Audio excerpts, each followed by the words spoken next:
over time, these tannins will react together. They'll get softer and they actually add volume to the wine, which is what we call roundness or body. And again, as time goes on, these molecules will continue to react with each other and produce larger molecules, which you will see on the side of your bottle. I don't know if anyone else notices this, but you do get a little bit of precipitation here. So that's the tannins and acids reacting together, and they actually fall out. So this is why the acidity starts to soften up as well. So you're getting roundness, you're getting softer flavors, and then we get what are called tertiary aromas. These are just because of all kinds of chemical reactions that are going on. You guys can go ahead and sip while I'm yapping away here. Tertiary aromas are as the wine matures. So that red fruit will start to turn into more of like a dried fruit. And all those cedar, coffee flavors from the barrel will be more pronounced. That green bell pepper character kind of softens up to a eucalyptus. You might get a nice spearmint characteristic as well, okay? So let's go ahead and taste this. See if you guys get any of these tertiary flavors. I'm getting a very interesting fruity character. It almost smells like banana, not gonna lie. This does happen. So, oh, I guess I should have discussed the color as well. That's because of the oxidation that happens over time, which is quite beautiful. It's, again, it's got that dark orangey brick color. Now, initially I get kind of a, like I said, a sweet fruit character. And then it turns into just intense oaky characteristics. Coffee, it's almost like a butterscotch. Yeah, it's quite lovely. And I should mention, when I first opened up this bottle to just give it a taste while we were here, I had it, you know, on the counter, and I'd go back to it all day long, and it just kept changing the whole day. The wine takes time to open up. Older wines that have been sitting for a very long time do need a bit more time to open up, but they are quite fantastic. Kim said when she was tasting it, she noticed some spice. She said it was a little bit spicy to her. Spicy, I believe that. So Cab Sauv is known for having spicy characteristics. That bell pepper can sometimes can turn into like a black pepper kind of characteristic, white pepper, which is very common for Cab Sauv. And you could also get peppery characteristics from the oak. So that is quite common for Cab Sauv. Everyone's going to smell something a little different. Mine almost smells honey. Like when I say dried fruit, I'm kind of getting a prune aroma on my wine right now. Think prunes, think dates. Yeah, it's quite interesting how the aromas develop as the wine ages. Manny and Lori were saying how when they were tasting it, they noticed that it had some minty characteristics. Minty, yes. I always get mint off Cab Sauv. I love that. Wow. And I mentioned to Lexi earlier that everyone has different sense of smell. Of course, some people might be more sensitive to fruity characteristics. Some people might be more sensitive to the coffee characters. So it's just, everyone's going to smell something a little different. Everyone has different sensitivities. So it's always, I always love doing these tastings and seeing what everybody kind of picks up from their wines. And you can get creative with what you're smelling. It doesn't have to be within these characters here.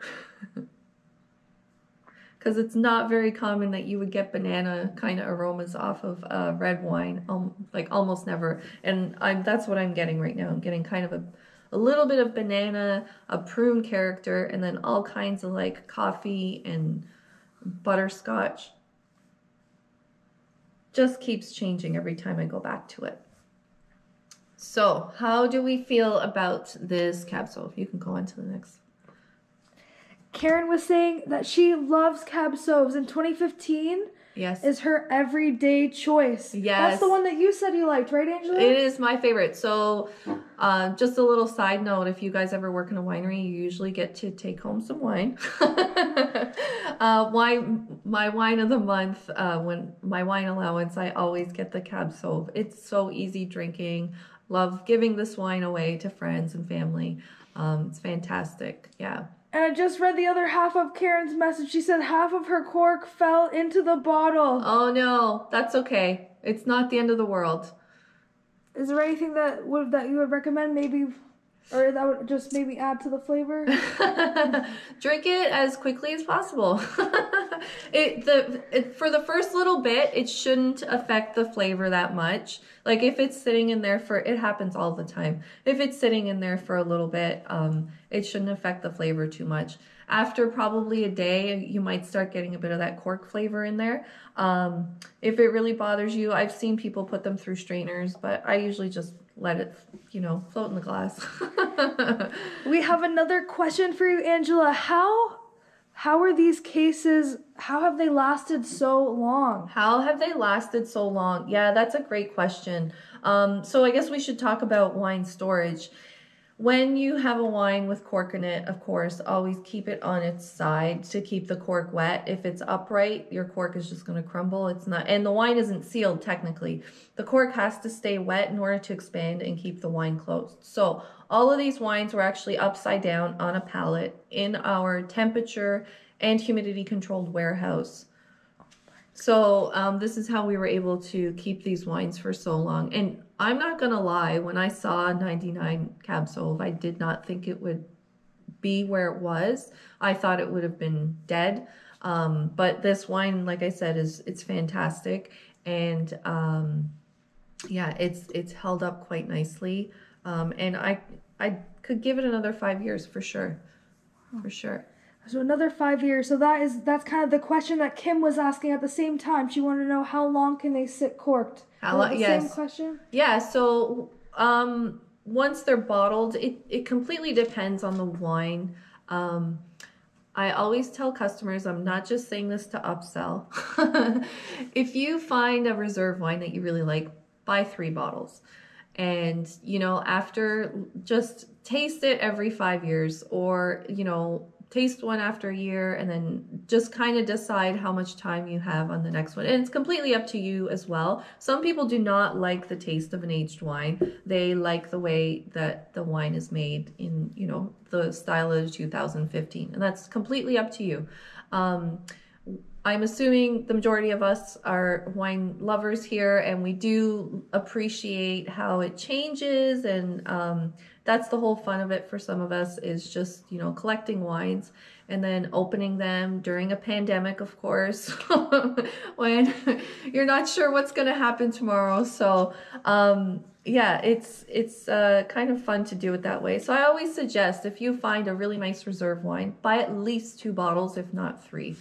And just play around with it. Yeah. So let's go through some of these questions here. I think we've kind of discussed this one. What wine do you prefer from the Hernder Cab Sauv series? Which of the 3? And it seems that you're all kind of loving them.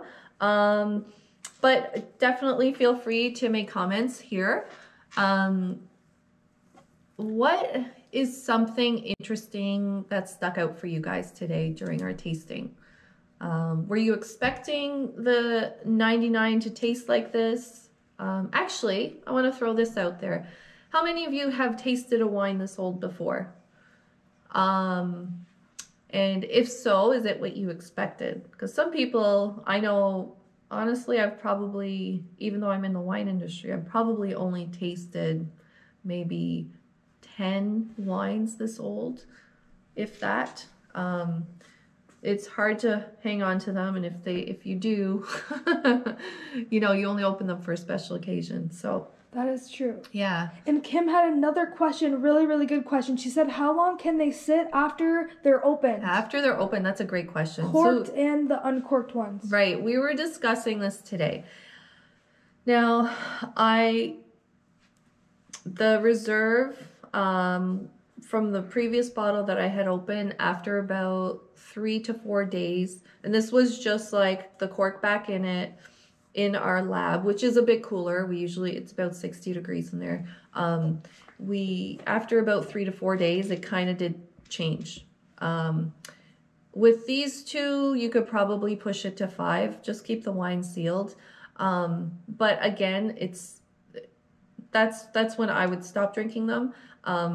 That doesn't mean there's anything wrong with the wine. Doesn't mean that it's like gonna, if you still like it after 5 days, drink it. You're not gonna get sick. There's no technical expiration date on the wine. It just gets oxidized. And if you really know your wines and you don't like that oxidized character, you're gonna notice it. Like I said, in this one, probably 3 days. In these two, probably 4 or 5. Okay. And the really amazing thing is, since I've been working here, is you can always cook with older wine. You never have to throw out wine, because you can always use it to deglaze when you're making vegetables. You can use it in your soups. So this wine can almost stay good for a few more months if you guys wanted to use it for cooking even after. That's and true. Add some amazing flavors to some of your proteins, vegetables, and some of your other dishes. But I truly don't know anyone that has ever had wine left over. Do you? Okay. So, where are we next? We had some people commenting on what they found in the flavors of the wine. Heather Brooks said that she thought it would be a much more robust taste, but it was actually very smooth. Yes. That's exactly what I was thinking too, is like, as I mentioned, I do expect it to get softer as the wine gets older, because I know what's happening, but I couldn't get over how like smooth it is on the palate, but still very full. It has this just really nice body, and the characters just, they like constantly changing every time I go back to it. I'm almost getting maple off of it now. It's so cool. And Manny and Lori are surprised that they could even get wine this old, and they didn't even know that it could last this long in a bottle. And I totally agree, Manny. When I saw the bottle and I realized it was almost as old as me, I was totally in shock, and I wanted it just because. It's super cool. So I can't wait to taste it later on. I'm really excited. So red wines for sure. So what you want to look for, I should go back. Somebody else had asked this. You want to look for something with a lot of tannins. Tannins are the antioxidants. Just like they're antioxidants in our body, they're antioxidants in the wine. So they're going to preserve the wine. The more tannins, the longer it's going to last. Cab Sauv, Cab Franc, Merlot, all of these wines are known for that. That said, white wines don't age as long, but we will be maybe down the road having a virtual tasting of older white wines. We do have some in our cellar. We'll see what we can do.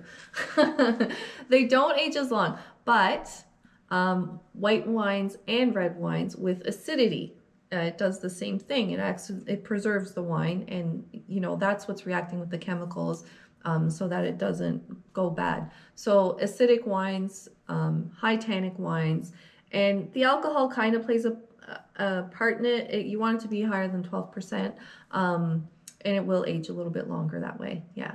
But I want to go back to the whites just for a second, because I have to bring up Riesling. We're in Niagara. You can't have a tasting without talking about Riesling. It is quite acidic, and Riesling is one of those wines that you can hang on to for, 5 to 10 years. But the flavors completely change, but it's really cool the way that it changes. Manny and Lori are in favor of a white tasting. Yes. They love that. Okay, we love that. Okay. So yeah, let's go to the virtual wine events. What are you guys interested in doing next? So you're down for the white. That would be great. A flight of maybe older white wines. I was also thinking maybe, different types of Rieslings. Yeah. So what do you guys think? I'm throwing it out there. We love comments. Manny and Lori were saying they'd be interested in a rosé tasting. Ooh, rosé. Okay. What if we did like a rosé blending? Yeah, we could do rosé blending. We have, we currently only have one rosé for sale, but our rosé is actually produced from a red grape. There's 2 ways you can make rosé. One is to blend a red and a white, and the other is to take red grapes and press them right away, and you get a pink juice, and that's what you make the rosé from. So our rosé is actually made from Chambourcin. So we could do a comparison of what rosé tastes like, the grape tastes like as a rosé, and what the grape tastes like as a red wine. That would be very interesting. And Kim was asking that she would like to see a Merlot tasting. Merlot tasting. I could see if we have some in the cellar. We are, again, we're currently selling one Merlot. We do have Cabernet Merlots, so we could do something along those lines, which could be fun. It's awesome. And Heather loves Kim's idea. Yeah. And they were asking, do we make a Pinot Noir, or why do we not make a Pinot Noir? We actually do not make a Pinot Noir. We just do not grow it on the property. It's a very hard grape to grow. I mean, this area is known for it because we have the climate for it. Again, Pinot grows in a cooler climate region. We just have never planted it. It's a very difficult grape variety to grow, and all of our vineyards are kind of in humider areas, let's say. So it's, you know, a Pinot would not do well in our vineyards. Yeah. So, of course, let's finish it off with any, do you guys have any questions for me? Any comments? We've had a lot, and I really appreciate it. Helps the comments move along.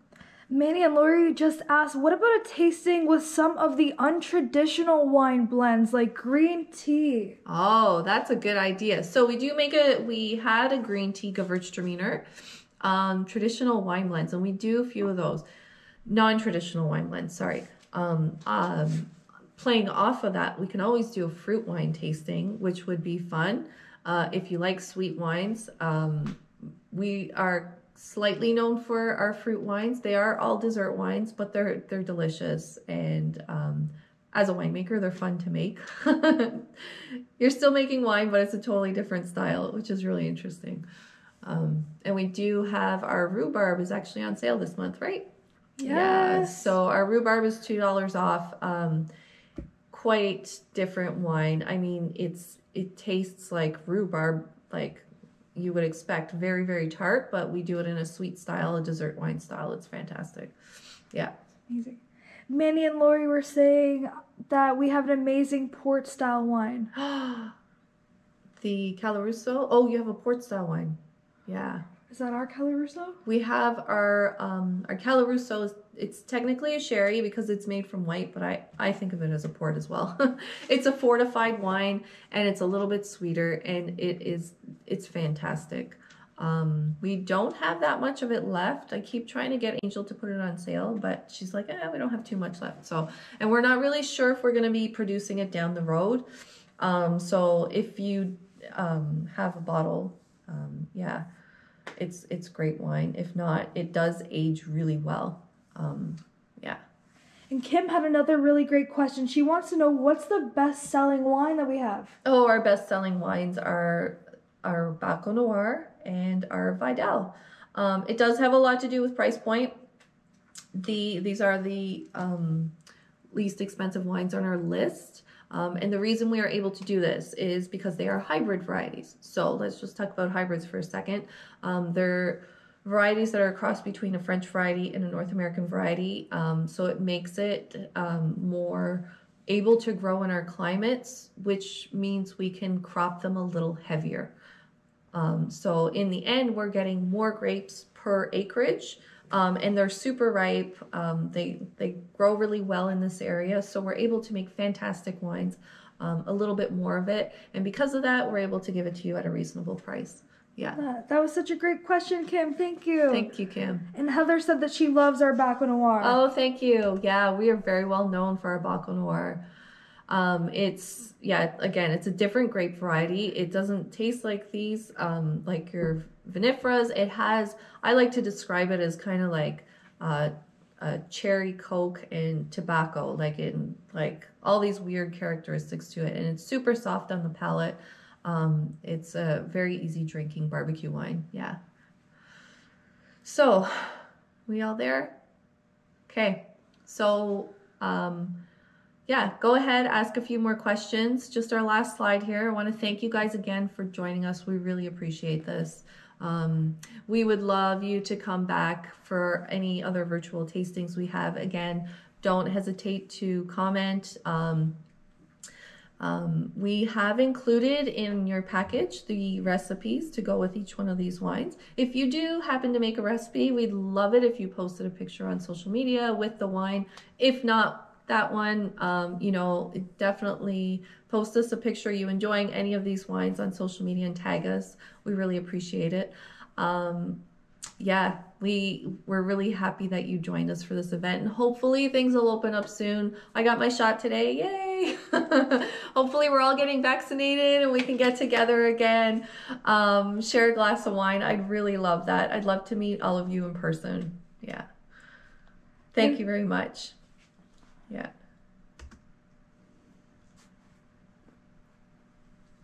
Manny and Lori said they're looking forward to coming back for wine and flatbread, and they want to thank us. Thank you so much. Yes, the flatbreads are fantastic. It's getting to be that weather, so we all want to get outside and drink a glass of wine together. Yeah. Kim said she can't wait to come back too. Oh, thank you, Kim. Thank you, guys. We hope to see you soon. Oh, and Heather Brooks is going to come as well. She said same. Same. Awesome. Awesome. And thank you so much, Harold and Julie. We see you guys. We see your hands clapping. Thank you. Thanks, guys.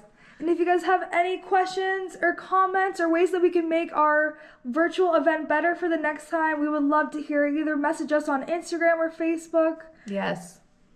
We'd love to hear from you guys. We love any kind of feedback we can get to make these events better for you. But we really appreciate to see that some of your faces are actually recognizable because you guys came to our very first virtual event. Yes, thank you again for joining us again. We really appreciate it. Getting through this.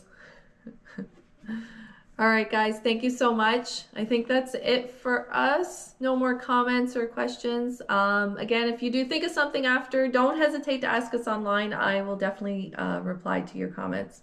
All right, have a good night, everyone. Enjoy your wine. We'll see you soon. Thank you. Bye.